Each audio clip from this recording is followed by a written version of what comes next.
For every 100 children who enter primary school, only about 27 make it to higher secondary.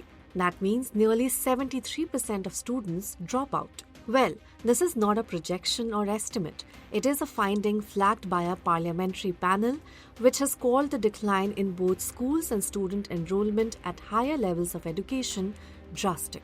So where does that drop happen, and what does it tell us about access to education in India?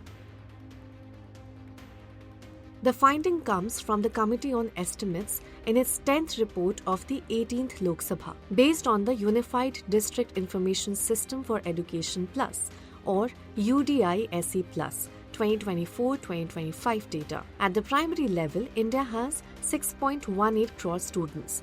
By upper primary, that falls to just over 4 crore. At the secondary level, it drops further to 2.36 crore. And by higher secondary, only 1.64 crore students remain. Besides, the number of schools is shrinking too. India has nearly 10.93 lakh schools, including government and government-aided schools. Of these, around 9.11 lakh are primary schools. That falls to 4.13 lakh at the upper primary level, 1.62 lakh at the secondary level, and just 90,866 at the higher secondary level. So, as students move up the education ladder, both enrollment and the number of schools fall sharply. The panel says the problem cannot be viewed only as student dropouts.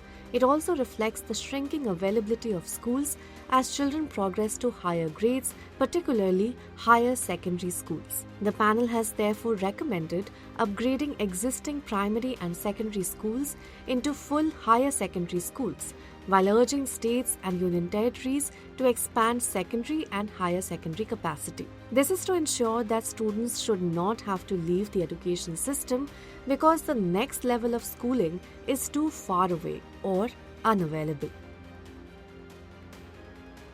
For children with special needs, the challenge is even more basic. Of more than 14 lakh schools, only about 5.2 lakh have toilets for children with special needs, while around 8 lakh have ramps with handrails.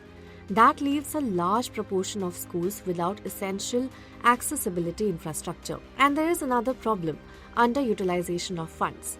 In 2024-25, 4.82 crore rupees was allocated for constructing 186 toilets for children with special needs, but only 2.6 lakh rupees was utilized. The gap is also visible in the funding for special educators.